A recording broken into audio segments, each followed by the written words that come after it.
Natalo si Haring Og ng Bashan. Ikatlong kabanata. Pagkatapos dumiretso tayo sa Bashan, pero pagdating natin sa Edrei, sinalakay tayo ni Haring Og ng Bashan at ng mga sundalo nito. Ngunit sinabi sa akin ng Panginoon, huwag kang matakot sa kanya, dahil siguradong ibibigay ko siya sa iyo, pati ang kanyang mga sundalo at ang kanyang lupain. Gagawin mo sa kanya ang ginawa mo kay Sihon, na hari ng mga Amoreyo, na naghari sa Heshbon. Kaya ibinigay sa atin ng Panginoon na ating Diyos si Haring Og ng Bashan at ang lahat ng kanyang sundalo. Pinatay natin sila at wala tayong itinirang buhay. Inagaw natin ang lahat ng 60 lungsod niya, ang buong teritoryo ng Argob, kung saan naghahari si Haring Og ng Bashan. Ang lahat ng lungsod na ito ay napapalibutan ng matataas na pader na may pintuan at kandado. Inagaw din natin ang napakaraming mga baryo na walang pader. Nilipol natin sila ng lubusan, katulad ng ginawa natin kay Haring Sihon ng Heshbon. Pinatay natin ang lahat ng tao sa bawat lungsod na ating naagaw, mga lalaki, babae at bata. Ngunit dinala natin ang lahat ng hayop at mga ari-arian na nasamsam natin sa kanilang mga lungsod.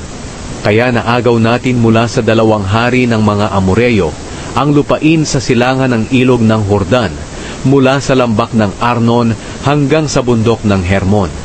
Ang bundok ng Hermon ay tinatawag ng mga Sidoneo na Sirion at ng mga Amoreyo na Senir. Inagaw natin ang lahat ng bayan na nasa talampas, ang buong Gilead at ang buong Bashan, hanggang sa Saleka at Edrei, na mga bayan na sakop ng kaharian ni Og ng Bashan. Si Haring Og lang ang nag-iisang natira sa mga lahi ng Rephaimeo. Ang higaan niyang bakal ay may habang 13 talampakan at 6 na talampakan ang lapad. Makikita pa ito ngayon sa Raba, na lungsod ng mga Amonita. Ang paghahati-hati ng lupa.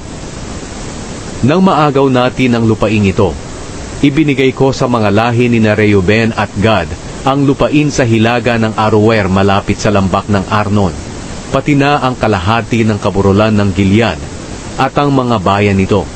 Ibinigay ko ang natirang bahagi ng Gilead at ng buong Bashan, na kaharian ni Og, sa kalahating lahi ni Manase. Ang buong Argob sa Bashan ay tinatawag noon na lupa ng mga Rephaimeo. Si Jair na mula sa lahi ni Manase ang nagmamay-ari ng buong Argob na sakop ng Bashan, hanggang sa hanggana ng lupain ng mga Geshureo at ng mga Maakateo. Pinangalanan ni Jair ng mismong pangalan niya ang teritoryong ito. Kaya hanggang sa ngayon, ang Bashan ay tinatawag na mga bayan ni Jair. Ibinigay ko ang Gilead sa pamilya ni Makir.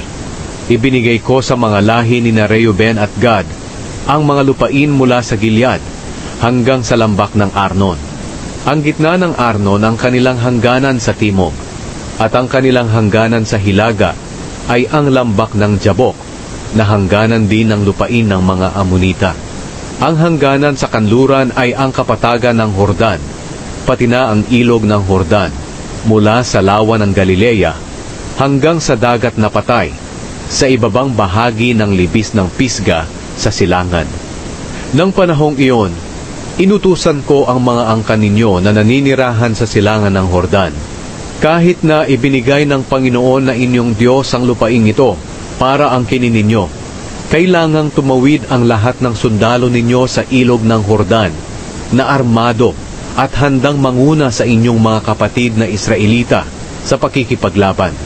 Ngunit iiwan ninyo ang inyong mga asawa at anak, at ang napakarami ninyong hayop sa mga bayan na ibinigay ko sa inyo.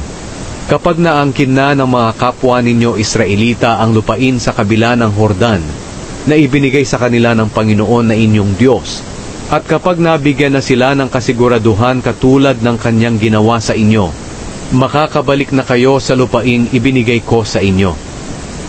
Hindi pinayagan si Moises na makapasok sa Kanaan. At ng panahong iyon, sinabi ko rin kay Josue, nakita mo ang lahat ng ginawa ng Panginoon na inyong Diyos sa 2 haring iyon. Ganoon din ang gagawin ng Panginoon sa lahat ng kaharian na inyong pupuntahan. Huwag kayong matakot sa kanila. Ang Panginoon na inyong Diyos mismo ang makikipaglaban para sa inyo. Nang panahong iyon, nagmakaawa ako sa Panginoon. Sinabi ko, O Panginoong Diyos, sinimulan na ninyong ipakita sa inyong lingkod ang inyong kadakilaan, dahil walang Diyos sa langit o sa lupa na makakagawa ng mga himala na inyong ginawa. Kaya payagan po ninyo ako makatawid para makita ko ang magandang lupain sa kabila ng Hordan, ang magagandang kaburulan at ang mga kabundukan ng Lebanon. Ngunit nagalit ang Panginoon sa akin dahil sa inyo, at hindi niya ako pinakinggan. Sinabi niya, Tama na iyan. Huwag mo na akong kausapin tungkol sa mga bagay na iyan.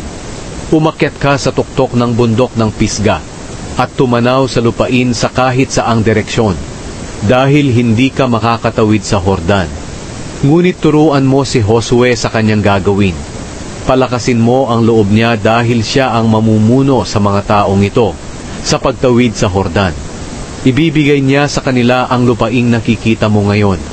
Kaya nanatili tayo sa lambak malapit sa Bet Peor.